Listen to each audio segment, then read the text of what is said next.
Donc les amis, on est dans la Déhaga, l'inquiétude. Je vais essayer de voir ces deux choses. Premièrement, qu'est-ce qui procure l'inquiétude à une personne? Pourquoi il y a des personnes qui sont inquiètes? Émettent. Il y a des personnes qui sont inquiètes toute leur vie, on a dit, qui sont angoissées, qui ont un rassa. Un phénomène d'hormones et de trucs dans la tête. Bon, ça, il faut que tu prennes. Ça, c'est des gens qui consultent. Alors, Khoser Bitachon, manque d'Emouna, émettent. Mais si on va un peu plus dans les détails de ce manque d'Emouna de Bitachon, très souvent, une personne, elle est inquiète. Pourquoi? C'est quoi inquiète? Elle est inquiète du présent, elle est inquiète du futur, elle est inquiète du passé. Elle est toujours inquiète. Parce que la personne, elle pense qu'elle maîtrise. Exactement. En général, les gens qui pensent contrôler, c'est des gens qui sont toujours inquiets. Et donc, il n'y a pas d'Emouna, c'est pas dingue, mais c'est parce qu'ils pensent contrôler. Et il ne comprend pas quand les choses vont lui échapper. Comment c'est possible que? Mais j'ai tout fait pour. Et comment c'est possible que? Tu comprends? Soit dans le business, soit dans la famille, que soit dans le couple, soit dans n'importe quelle situation, la personne, elle pense contrôler. Et quand une personne est sûre qu'elle contrôle le déroulement de sa vie, attends, j'ai fait un diplôme, j'ai eu une bonne étude, j'ai fait ceci, normalement je devrais gagner autant. Habibi, il y a plein de gourmim extérieurs qui vont venir, qui vont faire différencier.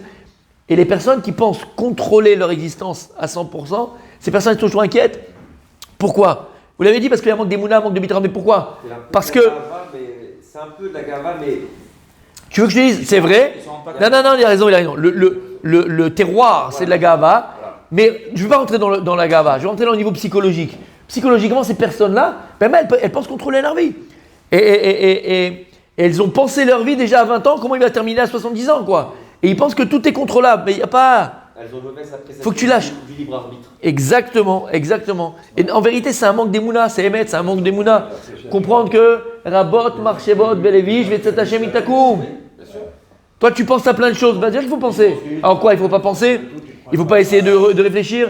Il ne faut pas essayer de... Oui. Tu fais tes problèmes. Bien sûr.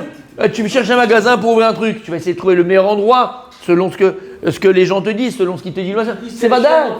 Il faut que tu saches exactement que même si tu amènes en pignon sur rue, dans la meilleure des rues, la plus commerçante, la plus... Il y a que tu vas te planter, il y a que tu vas réussir. Et tu peux être dans un sous-sol et te faire des pépettes. Et on le voit, c'est Massé Becholium. C'est pas quelque chose qu'on voit pas, on le voit. Massé Becholium. Il y a des gens, je connaissais quelqu'un, il avait un... Bien sûr, et Foch Cinéma 2. J'ai pas entendu. Elishiva? Batinoket, Bat Yeshiva de Salomé. Une bonne santé, Be'ezrat Hashem, sur Tobot. Et je connaissais quelqu'un, il avait en Israël.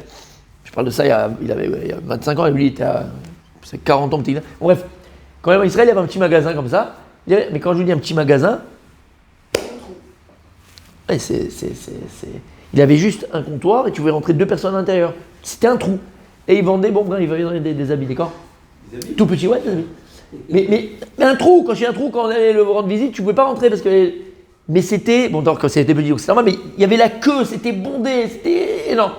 Et le gars, il a voulu... après des années, quand même, s'agrandir et tout. Mais en fait, en parlant après, discutant avec lui, machin et tout, et ben il dit, je gagne pas plus parce que je suis agrandi. Et j'avais plus de bracha quand c'était tout petit. Oui, bien sûr, c'est ça. Après, on n'est pas cher, on n'est pas dans les calculs, mais juste pour comprendre. Tu comprends, ça veut dire... Alors lui, c'est quelqu'un de Mouna, je parle pas de ça, mais juste pour lui, Yann. D'accord, Vada, il faut que toi tu trouves l'endroit, il faut que tu fasses machin, il faut que tu fasses une étude de marché, tout ce que tu veux, c'est vrai, Emmet.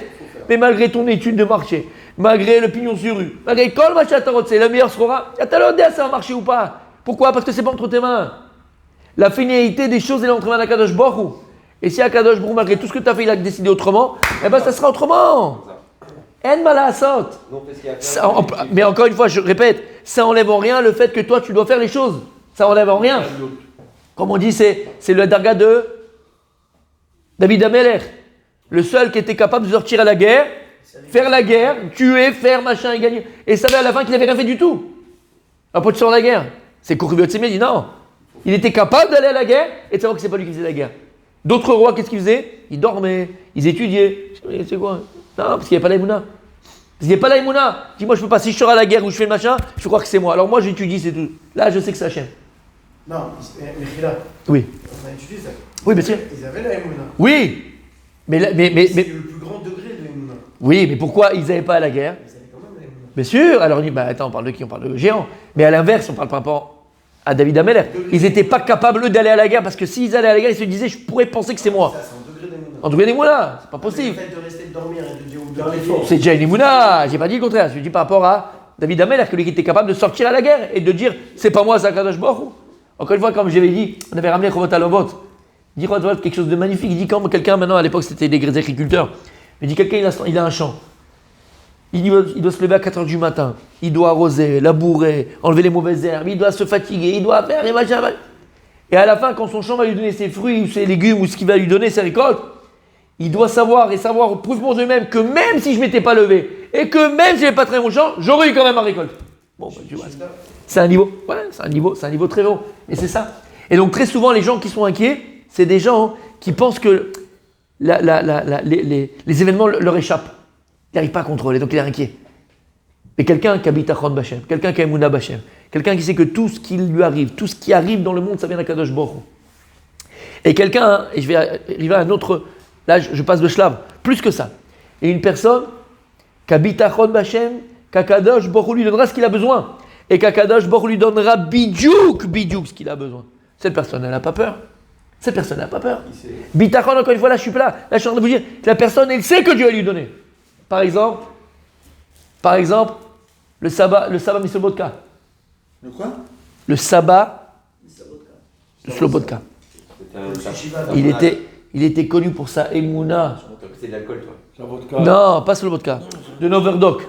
Le sabbat mi Noverdok. Madrigata Adam, Mechila. Tu vois, c'est pour ça, Mechila. Là, voilà. Hein. À sabbat mi Noverdok. Yari Madrigata Adam, c'est un livre extraordinaire, il faut le lire un petit peu. C'est un livre extraordinaire.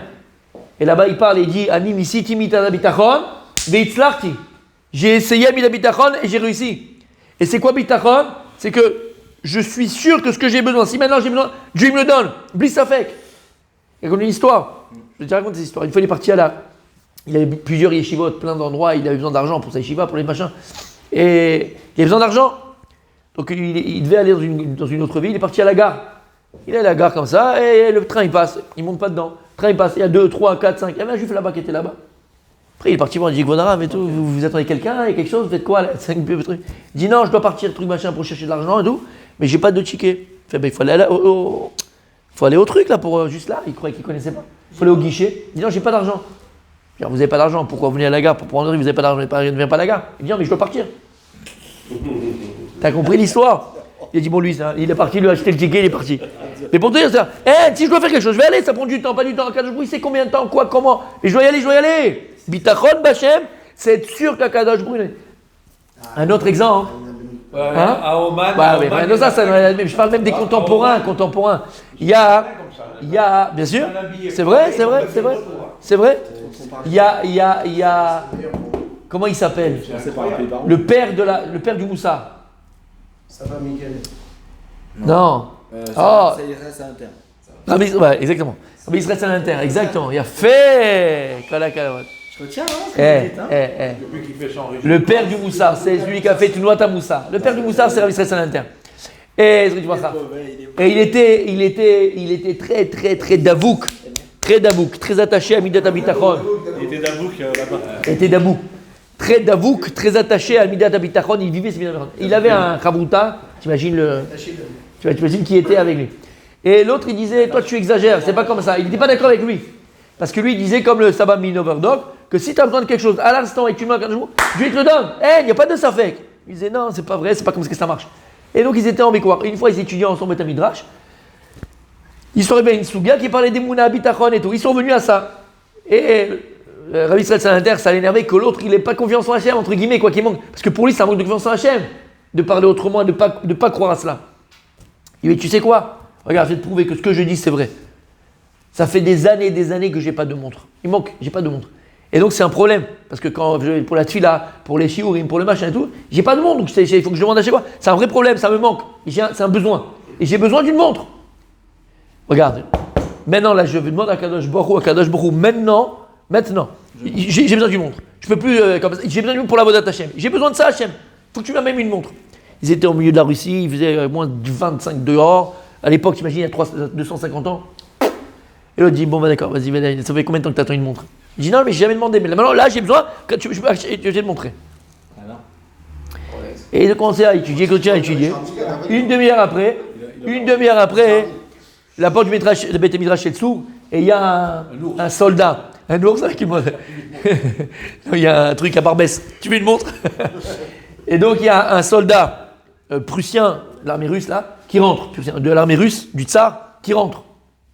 Tout le monde flippait parce qu'à l'époque, c'était pas avec les pogroms, mais les machins, les trucs, c'était. Exactement. Donc il rentre là-bas et tout ça. Il rentre là-bas, tout le monde ne sait pas ce qui se passe. Il regarde.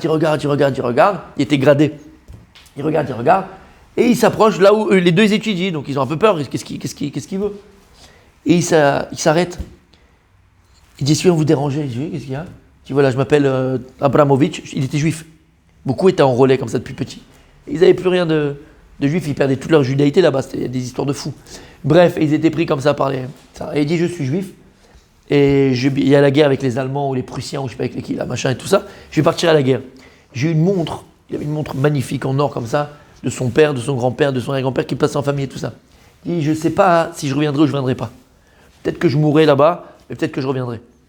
Une chose, voilà, je vous la donne en picadone, parce que si j'ai pas envie que ça tombe dans les mains, si je meurs, ils me la prendront les ennemis, j'ai pas envie que ça tombe entre les mains des ennemis. Gardez-la à moi. Si jamais je ne reviens pas après la guerre, vous pouvez la garder. Si je reviens, vous me la redonnerez. Et le type, il est parti. Et il a commencé à danser Rav Israël Salanter. Et remercier à Kadosh Baruch Hu.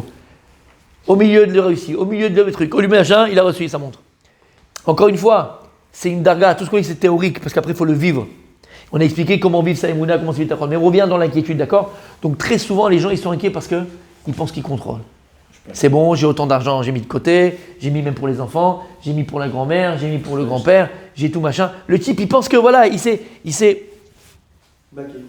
Exactement. Il a pris ses arrières, il a fait attention. Tu comprends ce que ça veut dire? Et très souvent. Il peut le faire. T'as pas dit qu'il peut pas le faire? Il faut compter sur les prévoyants dans la vie. Mais tu peux savoir, comme on a dit, qu'est-ce qu'il a envoyé Yosef à Yaakov? À Galot. C'est quoi Galot? Johnny Goul. La vie, c'est une roue qui tourne. Tu peux être en haut et d'un coup, un petit mouvement. Hop! Moi, on a fait un peu ishtadlout, ça veut dire qu'on a prévu ce qu'il fallait prévoir. Après, si Dieu il a décidé de faire, Il a fait. c'est pas le problème de prévoir, c'est de ne pas s'angoisser en fait. Voilà. C'est pas ça la Nekouda. Ce que tu dis vrai, mais c'est ça la Nekouda. Il a fait Mechila. C'est qu'il n'y ait plus. C'est que. Voilà. Bidjouk. Belef Shalem. Et tu le fais, regarde ce qu'il a dit, mon tzaddik. C'est ça. Et c'est que lorsque tu fais quelque chose, tu es assuré. Pas parce que tu t'as mis de côté, parce que Mashé Tov. Et tu sais qu'Akadosh Baruch Hu, il est là, omniprésent, il n'y aura pas de mal. Tu comprends ce que ça veut dire? Et donc ça enlève l'inquiétude du cœur. Quelqu'un qui habite à Chon Bachem, quelqu'un qui sait que la ville est contrôlée par Akadosh Baruch Hu. Rabot Marjouet Bijet Tatem Takoum. Est-ce que je fais ici? Il n'est pas inquiet. Qu'est-ce qu'elle dit la Gemara dans ma Seret Sota? Et elle dit la Gemara dans ma Seret Sota. Tout celui qui a à manger aujourd'hui et qui se pose la question, qu'est-ce que je mangerai demain? Ou Mekatne Amana, Gemara dans Sota. Tout celui qui a aujourd'hui à manger, il se dit, mais qu'est-ce que je mangerai demain? Et demain, ça peut être dans 5 ans, dans 10 ans, dans 8 ans. Tu as un métier, tu vas, tu manges, tu nourris tes enfants, tu t'habilles, tu vas en vacances, t'es bien, machin. Et le gars, encore, il a peur de demain. Le lendemain, il a peur de l'avenir. Ou Mekatne Amana, ce type-là. Comment tu peux? Hachimi t'a montré déjà, il te montre tous les jours. De quoi tu as peur? Et donc le meilleur moyen d'enlever l'inquiétude de son cœur, c'est de travailler cette mida de bitachon b'Hashem. Cette mida, cette qualité-là, d'être sûr. Bitachon, c'est être sûr. Bien sûr qu'il est avec nous. Bien sûr qu'il est avec nous. Voilà mes amis, donc on continue à mettre en Hachem.